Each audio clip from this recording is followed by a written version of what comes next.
안녕하십니까. 할 수 있다 과학의 기초. 오늘은 이제 정량적 분석법에서 그래프 분석의 기초에 대해서 알아보겠습니다. 자, 먼저 그래프라는 건요, 어떠한 대응 관계, 그걸 이제 함수라고 하죠. 어떠한 함수를 만족하는 순서쌍의 집합을 얘기합니다. 이제 x, y 이런 점들의 모임을 그래프라고 합니다. 자, 그래서요, 이 그래프에 대해서 이제 알아볼 건데, 먼저 골든 룰이라는 거는 황금률이라는 거죠. 무조건 지켜야 된다라는 겁니다. 자, 첫 번째, 그래프의 축 이름을 반드시 명시해야 됩니다. 자, 보통의 학생들은요, 그래프를 그릴 때 이런 식으로 그립니다.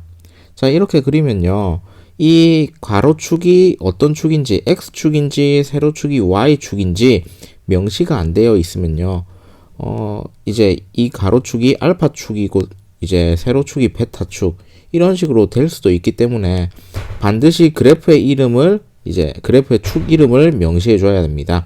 뭐 x축이며 y축 이런 식으로 명시를 해줘야 됩니다. 자, 두 번째는요, 독립 변수는 반드시 x축에 써야 되고요, 종속 변수는 y축에 위치를 해야 됩니다. 자, 그렇기 때문에 그래프의 해석 순서가 있게 됩니다. 자, 그래프 읽는 순서는요, x 값을 기준으로 이에 대응하는 y 값을 찾아야 됩니다. 왜 그러냐면요, y equal f of x라는 건요, 어떠한 함수 관계에서 우리가 독립적으로 변할 수 있는 이 함수니까 얘는 독립 변수가 되겠죠. 독립 변수를 넣으니까 함수 관계에 의해서 y로 이렇게 대응되더라, 매핑되더라 라는 겁니다. 그래서 y는 결과값인 종속 변수가 되겠죠. 자, 그러면요, 우리가 바꿀 수 있는 값은요, 독립 변수이기 때문에 우리가 그래프를 읽을 때는 항상 독립 변수부터 읽어야 됩니다. 자, 그러면요, 그래프를 직접 보면서 같이 해보도록 합시다. 자, 그래프가 이렇게 있습니다. 먼저 축 이름이 x축, 여기 y축 이렇게 되어 있기 때문에 x랑 y의 관계라는 걸 알 수 있습니다. 자, 그러면요, 우리가 봐야 될 건요, 우리가 변화시킬 수 있는 변수값, 즉 독립 변수 축, 요걸 먼저 봐야 되기 때문에 두 번째 조건에서 독립 변수는 반드시 x축에, 종속 변수는 y축에 위치하라고 했습니다. 그래서 x축이 가로축에 x가 들어있기 때문에 x가 독립 변수이고요, 세로축이 y가 위치해 있기 때문에 얘가 종속 변수임을 알 수 있습니다. 자, 그래서요, 함수 관계가 y equal f of x 이런 식으로 이제 나타내지는 걸 볼 수 있습니다. 자, 그러면요, 우리가 바꿀 수 있는 조건인 이 x부터 출발을 해가지고요, 이 x를 따라서 이렇게 쭉 올라와 보니까 함수 관계에 의해서 이런 식으로 y 값이 대응이 되더라. 그래서 이게 y 값이고요, 실제로는 이제 함수에 x 값을 넣었을 때 대응되는 값임을 알 수 있습니다. 그래서요, 그래프를 읽을 때는 반드시 요 가로축 x축에 있는 변수로부터 출발해서 y축 값을 이런 식으로 읽어 가야 됩니다. 이게 함수를 제대로 읽는 방법입니다. 자, 그렇기 때문에요, 순서쌍이 x, y 이런 식으로 되는데 얘를 x, f of x 이런 식으로 쓸 수도 있겠죠. 자, 근데요, 수학 시간에 이런 것들을 배웠습니다.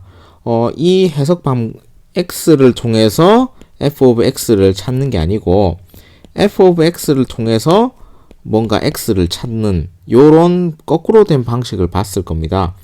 그걸 바로 이제 inverse function, 역함수라고 하죠. 역함수는요, 반대입니다. y 값을 기준으로 해서 x 값을 찾는 거기 때문에요, 지금 우리가 봤던 이런 분석 방법이랑 조금 반대입니다.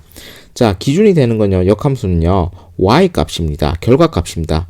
결과값을 바탕으로 해서 원인을 찾아가는 것, 이런 해석 순서가 되겠죠. 이런 것들을 역함수라고 합니다. 자, 그래서요, 역함수는 이렇게 표시하죠. 일반 함수는 y equal f of x라고 하는데요, 역함수는 y 인버스 또는 f 인버스 of x 이런 식으로 표현하죠. 그렇게 해가지고 이런 식으로 y 이렇게 표시를 하게 됩니다. 요게 아니고 이제 인버스라는 함수에 y 값을 넣으니까 결과값인 x 값이 나왔다. 그래서 이런 식으로 표시를 해야 되겠네요. 자, 그래서 수학에서는 요게 의미가 있지만요. 과학에서는 인과관계가 뚜렷해야 되기 때문에 원인을 바탕으로 해서 결과를 이렇게 도출해내는 원래 요 f of x 요 방식을 더 선호를 하게 됩니다. 자, 요까지 알아봤고요. 자, 그러면요. 과학에서 이제 그래프가 이렇게 있는데요. 다 뭔가 축이 있고 이렇게 줄이 그어지고 이렇다고 해가지고 모두 다 그래프는 아닙니다. 자, 먼저 여기 위에 걸 보겠습니다. 라인위버 버크 플롯이라고 합니다. 자, 이거는 뭐냐면요. 화학, 그 중에서도 생화학에서요. 속도, 촉매 관련된 속도 관련된 식인데요. 자, 지금 보시면요. 여기 농도의 역수가 되어 있고요. 속도의 역수가 되어 있습니다. 자, 그래서요. 요거는요. 이렇게 선형적인 관계식을 만들기 위해서 억지로 변수들을 이렇게 뒤집어 가지고 나타낸 겁니다. 그래서 얘는요. 우리가 이렇게 일반적인 함수 해석 방법이 아니고요. 거꾸로 돼야 됩니다. 그렇기 때문에 얘는 그래프가 아니고요. 플롯이라고 합니다. 그림이에요. 그림. 관계도. 요런 의미입니다. 그래서 전부 다 모든 이런 식으로 생긴 것들을 그래프라고 절대 부르지 않습니다. 자, 두 번째는요. 수학에서 이렇게 있습니다. 자, 요런 식은요. 타원의 방정식입니다. 타원의 방정식. 자, 그래서요. 이 그래프를 이렇게 좌표 평면에 그려보면은 요런 예쁜 타원이 나옵니다. 타원이 나오는데 자, 수학 시간에 배웠다시피요. 이 그래프가 함수인지 아닌지 판단을 하기 위해서는요. 세로줄을 이렇게 그어 보라고 했죠. 세로줄을 그었다는 건요. 여기 하나의 x 값에 대응되는 게 지금 보시면 이렇게 됩니다. 조금 더 확대를 해가지고 요 값에 대해서 x에다가 이 방정식에 1을 넣으니까 이제 접점이 두 개가 생긴다는 거예요. 이제 접점이 어떻게 생기냐면요. 여기에 하나 생기고요. 접점이 여기 하나 생기죠. 자, 그러면요. 함수의 정의는요. y equal f of x인데요. x 하나당 y 하나여야 되는데 여기서는 x 하나당 y가 두 개가 되죠. 그래서 얘는요. 함수가 아닙니다. 함수가 아니게 됩니다. 자, 그러면 얘는 뭐냐?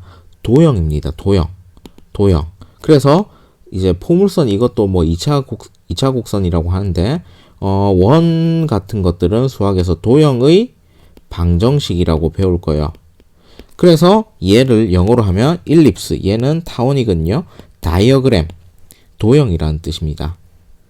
자, 그래서 오늘은 그래프 분석하는 방법에 대해서 알아봤는데 여기에 나와 있는 골든 룰 요것만 잘 명시하면은 그래프를 잘 해석하실 수 있을 겁니다. 자, 오늘은 여기까지 하겠습니다. 수고하셨습니다.